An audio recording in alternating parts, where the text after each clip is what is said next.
Il y a exactement une semaine, Sam Rainsy, le leader de l'opposition cambodgienne, effectuait un retour triomphal au Cambodge. Retour suite à une grâce royale après des années d'exil en France dans la perspective des élections législatives de ce 28 juillet. Sam Rainsy ne peut pas participer à ces élections. Il n'empêche, pour ses partisans, les possibilités d'une alternance politique à l'avenir se dessinent. Nos équipes étaient avec lui dans l'avion qui le ramenait au pays. Le reportage exclusif de Cyril Payan. Cet homme a rendez-vous avec son pays et avec son destin. Sam Rainsy fait son grand retour au Cambodge après plusieurs années d'exil. C'est un miraculé de la politique cambodgienne.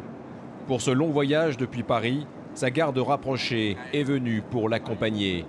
Qui sait, ces hommes et ces femmes seront un jour ministres. C'est pas important. Il y a des candidats à l'exil, à la prison et aux assassinats. Nous sommes tous candidats à ces trois choses-là. Ça fait 40 ans que nous sommes dans la lutte politique et ça fait 40 ans que je vais d'attentats manqués en tentative d'assassinat. Nous prenions plus de précautions de ne pas voyager dans le même avion ensemble. Mais maintenant, les enfants sont grands, donc on peut se le permettre maintenant. Les enfants sont grands et nous sommes vieux. Alors mourir un peu plus tôt que normalement ou un peu plus tard. Condition de mourir utile.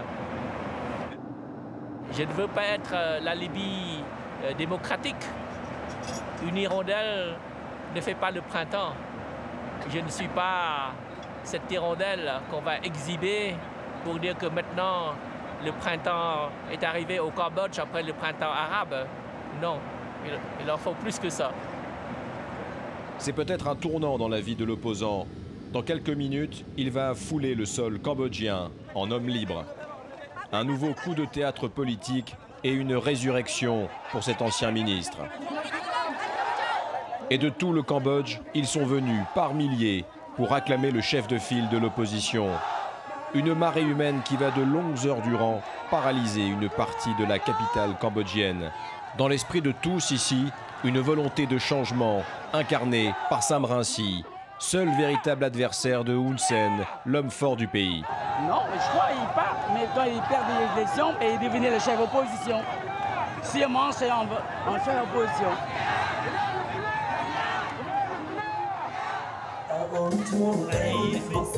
Le même jour, en plein centre de Phnom Penh, c'est une toute autre musique qui se joue, celle des mouvements de jeunesse du Parti du peuple cambodgien, le parti du Premier ministre en pleine campagne pour se succéder à lui-même.